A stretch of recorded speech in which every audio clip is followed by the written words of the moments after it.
like to kick every episode off by going around the table, which is where we talk about something new, fun, and noteworthy about our weeks. And man, it's just a smiley time. Yep. Hey, this is Patrick. We're all so smiley. Hey, this is Patrick. What is that? Hey, Yeah, this is I'm Patrick. smiley. I'm self-identifying. You're also not talking into your microphone, so maybe No, I think I am. yeah, that's slightly better. Are you sure? I don't Yeah. know. We don't know. I don't know. Am I sure? That's every sentence you Get say. on with it. Get on with it. Okay. Hi. Hi. Yeah. We're here. Locked and loaded. Ready to go. Andrew, tell us about your Luke. week. No, you tell us first. Okay. All right. I'll start. So last week I talked about City of Mist. Yeah. The book came in. Cool. Here's the book. Yeah. That's Here's the big. book. Oh my gosh. There's a lot. Yeah. Here's how it sounds, audio only people. That's a It's, hefty book. It's a heavy book. So it feels nice. It's got this really like It's satin. like the G of the Encyclopedia Britannica. How do you figure? Yeah, the G. So here's Well, what it's not the an here's S what or the a T. It's not thick enough for that. I'm gonna try to show you this book and narrate it while I'm doing it. Not page by page, but I'm just gonna show you a quick overview of the book. Forever. Buckle up. So here's the book, and then inside. that's not. It's a blank page. Just it's a completely blank page. Aren't you so glad this is a visual podcast? This book is great. Gosh dang it! All right, so How here's long does it take to like set Find a page with something on it. 1,000-page book? I don't know. This would take a bit. This is every page is fully designed. It's He's not the like master a set of it art and and forget design, it. not the master of bookbinding. I want to try to show you this, but the book is honestly it's too heavy to hold up and show you while I do stuff. So I have to like find a page and then hold it up. I mean, the art style is still great. The art style is great. What I'm trying to show you is there's a lot of information. Yeah. So much information. Yeah. And upon further reading and upon further examination, found out that the mechanics are actually only vaguely like Dungeons and Dragons. Okay.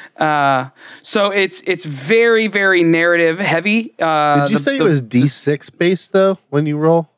Yeah, yep. You roll with 2 D6s and that's it. Cool. Those are the only dice. Here's the book though. This is the core book. This isn't even the starter set. The starter set hasn't come in yet. Gotcha. That has like the rules, like the rules overview. This is like the rules in expanded form. Yeah. Like everything.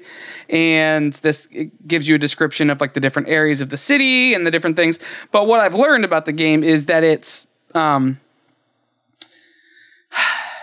like I said, it's very narrative heavy, but you can go back and forth between, you have to balance what kind of character you want to be, whether you want to live more in the mythos world, which is like the supernatural and the, you know, the under the mist form of yourself, or if you want to live what they call sleepers as a sleeper. Sleepers are regular humans on the surface, but underneath they have all of these abilities, but they haven't been awoken to them, so they are sleepers. Oh, does that make sense? Yeah. So, you get four kind of theme cards, is what they call them, and you can either pick mythos themes or logos themes, which is what they call the sleepers, like the regular people or the mythos people. And if you don't pay attention and don't give enough of your character's story doesn't use these different themes, if it's one of those situations where if you don't use it, you lose it, and so you can lose your mythos and essentially fall back to sleep. Does that make sense? yeah. Interesting. So it's really interesting, and it seems like there's going to be a ton of freedom. Because the city itself can literally be, you can make the setting anything you want it to be, and then just use these mechanics into like on top of whatever the city is. So it could be in San Antonio. Like I could say, hey, San Antonio, we could use a Google map map that could and be use fun. actual streets and use actual locations, but then use these mechanics on top of that during the storytelling. So, that's cool. Yeah, it's really cool. Being that this is my first time like DMing, or they call it MCing, which is Master of Ceremonies. It's a lot of responsibility to figure out how to navigate that world and everything. So we're gonna play with there's like 2 starter scenarios. We're gonna play through those first. Before we try to build our own scenario. But that's what anyway, I would suggest. The book came. It's massive. Yeah. It's a big hit. I think we read for like 2.5 hours, me and my friend Matt, and barely scratched the surface. How do you both read at the same time? Like, how does that work? Put it up. I had the PDF and I airplayed it, and we both read through it. Took turns. Front. Yeah. I read a line, then he reads a line. That's called Lady and the Tramping it, Patrick. Like Run DMC style. Yeah. Oh, I like these different reading styles. You're right, Lady and the Tramp. That's good. Yeah, I like that. And Run DMC it. You meet in the middle. Yeah. It makes for very difficult comprehension, but it's very cute. The meatballs ruined the book, though. Other than that, I feel like there was one other thing, and I can't remember what it was. Keep going on the books thing. Oh, yeah. I read Ready Player One this weekend. Yeah, you did. Oh, my gosh. Patrick, have you read it? No. Oh, my gosh. It's really good. So here's the thing. You go ahead. I have a worry. Go ahead. You go ahead with what you think. That was it. I liked it. Okay. I mean, it got me excited for the film. The writing, it totally captivated me. Like, I couldn't stop. Yeah. You know, I stayed up until like 2:00 in the morning one night with it because I just didn't want to go to bed. Yeah. Or I didn't want to go to bed without knowing what where happened. we were at in the book. Yeah. Like, it's in the truest sense a page turner. I mean, it totally. It's good. And so I started. I purchased Armada, and I'm reading Jenna Fisher's acting book right now, and then after that, we'll start Armada. Hopefully, I'll finish that before the movie comes out. Well, Armada's not announced, so you should finish it before the movie comes out. You know what I mean. Yeah. Well, both of those are written by Ernest Cline. For anybody wondering or wants to read it, it's Ernest Cline, and he wrote Ready Player One and Armada. I am worried. I don't know how you make that movie. Like, I'm excited to see it because I love the story. I don't think there's any way that this is going to be nearly as good as the book. And so I'm setting myself up for just a fun story, and not trying to picture it be like the book, because I just don't think there's any way, even with, especially licensing, but just in the amount of self-narration there is in the book, how you translate that to screen is the same problem that the Hunger Games had. So yeah, I see what you're saying, and I was actually already trying to analyze how I think they might try to approach certain things, and I think they're going to leave whole chunks out. Yeah, like I think they're going to have to, and the very existence of the very presence of the Iron Giant having so much of a prevalence in the film version, because I see him in almost every screen cap is the Iron Giant, means that they've deviated from the book, right? And I imagine it's because of licensing. So sure, absolutely, and it's more captivating than the Japanese robots, right? Right. So there's going to be some artistic freedom taken there. I'm also trying to. I'm hedging my anticipation for it. I'm excited for it because I think the story is great. Yeah. And I'm excited to see how they visually tell that story, because I think it's this day and age it'll look really, really cool. Yeah. But I agree. I'm not full bore into it, because I know there's going to be stuff about it that's going to be different. It's just going to have to be based on how the story is read. So, all right, that's me. Who? I'm going to throw it to Patrick because he hasn't said much. Hi. Hello. Hi. Yeah, I haven't said much. It's, this week has been, work has been a bear.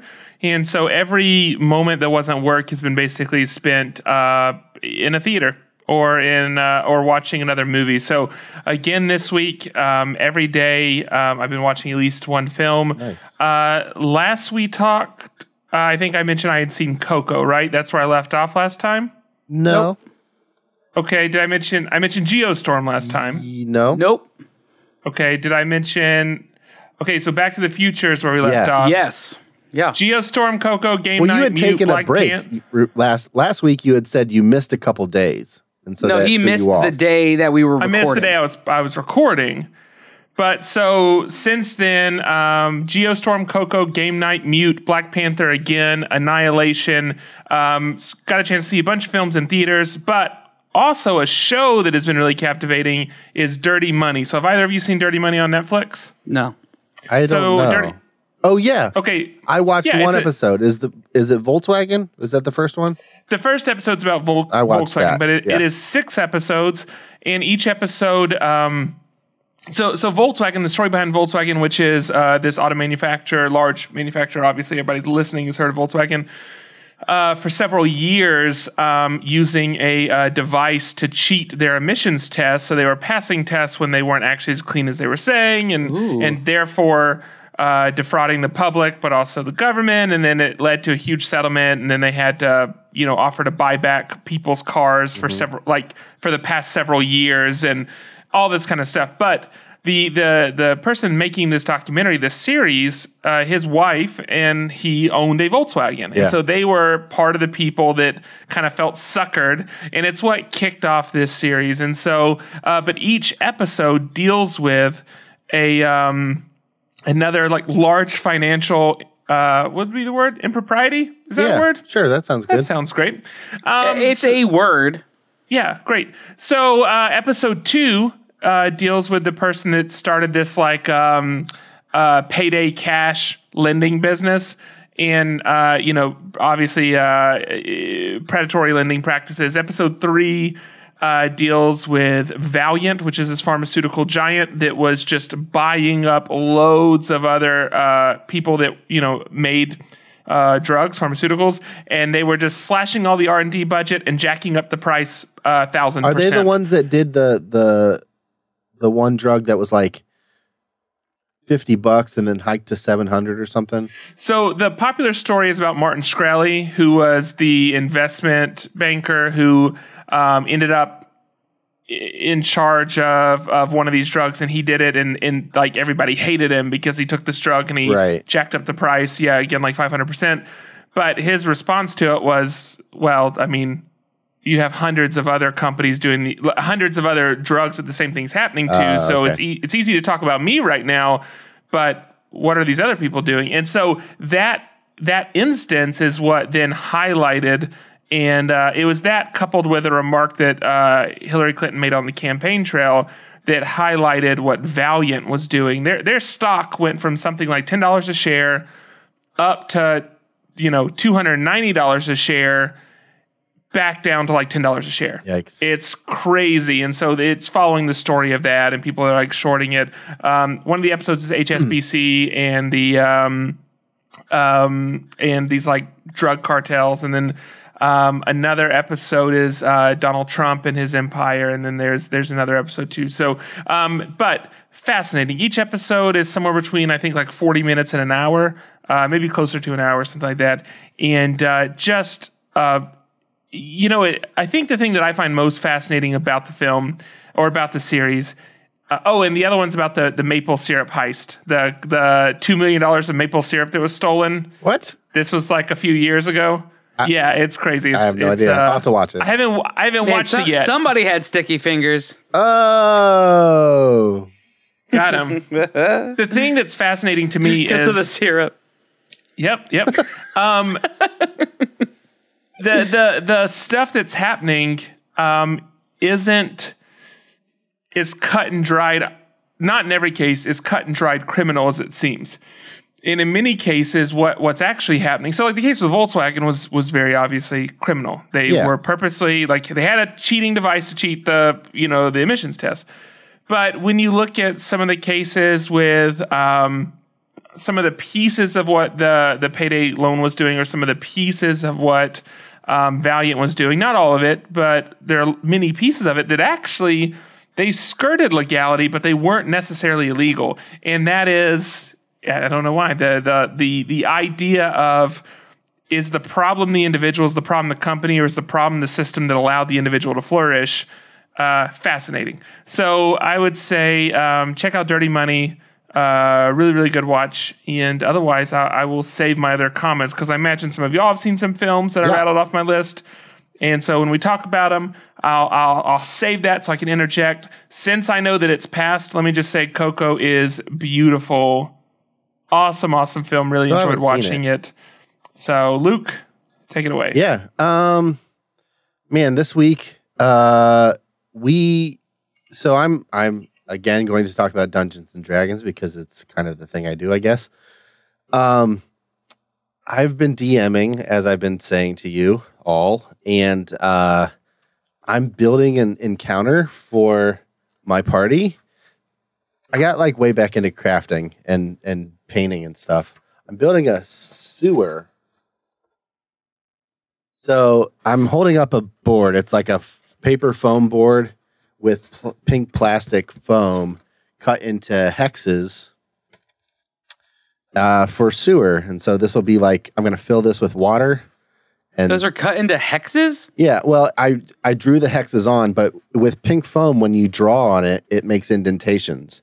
So once I paint it, it'll look like actual like tiles, like real like stone tile.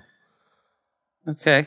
I can't see the hexes. You can't see the hexes? Or not hexes, I'm sorry, squares. Like the grid. Oh, okay. I'm like, I see squares, yeah, no, but I don't see. I said hex. It's an optical illusion, Andrew. Yeah, sorry. That's what I was trying to understand. I gotcha. I said that in such a way to say, here's your chance to clarify that they're actually squares. And I'm like, maybe they're just indentations and I'm not seeing it. It's a grid. It's a 1-inch grid, just like a regular like playing surface.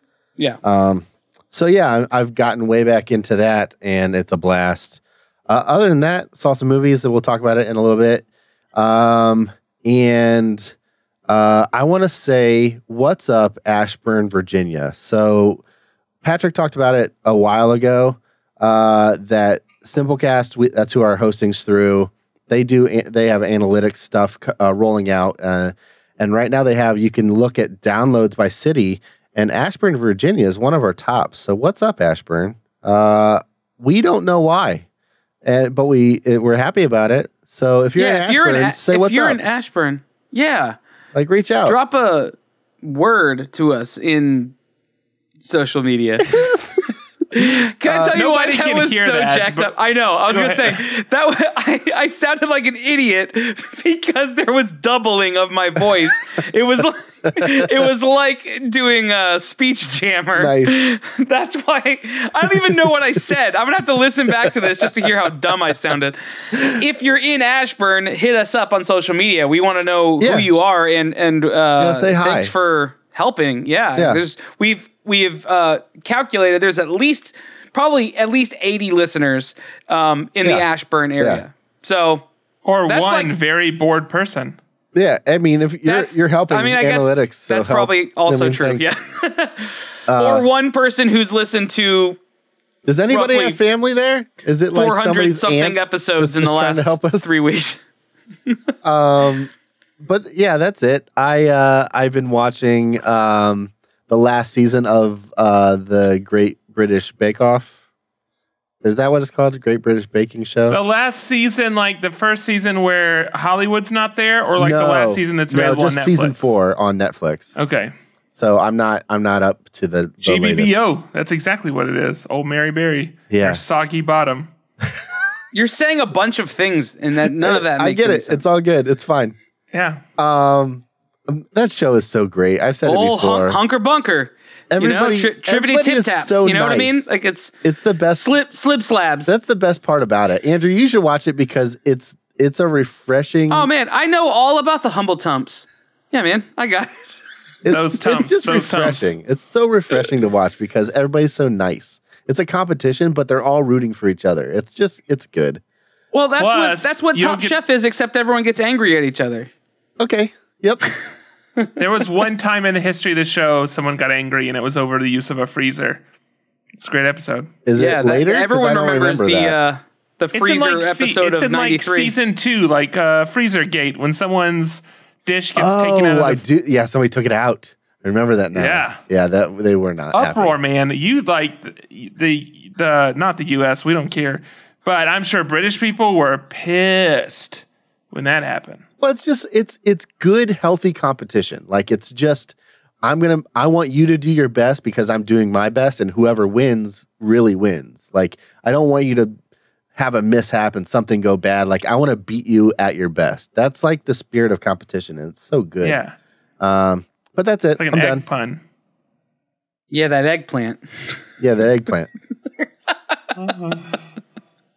Is that it? That's it. Yeah. Okay, well, that's it for the Around the Table. That's the categories. You can find all the show notes and links to the stuff we just talked about in this episode right below us. And while you're there, like, subscribe, share, comment, do all the things on YouTube that you know are the right things to do.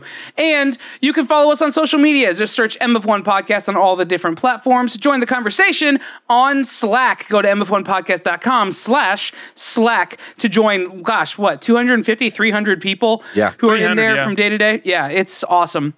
That community is so cool.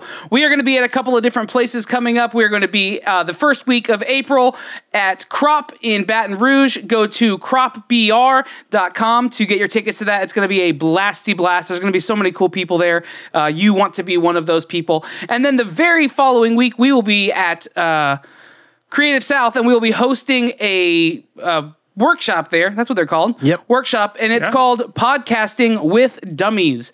So all the information will be in the link right below us in these links. So check that out there.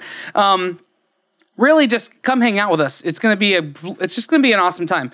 Whether you're registered for the event or not, we'll do probably a meetup in at least one of those locations, if not both. And so just come hang out. All that information you can find on our website. Go to mf1podcast.com for all that information, as well as an archive and a whole slew of other things. But for now, we're going to get out of here. I'm Andrew. I'm Patrick. And I'm Luke.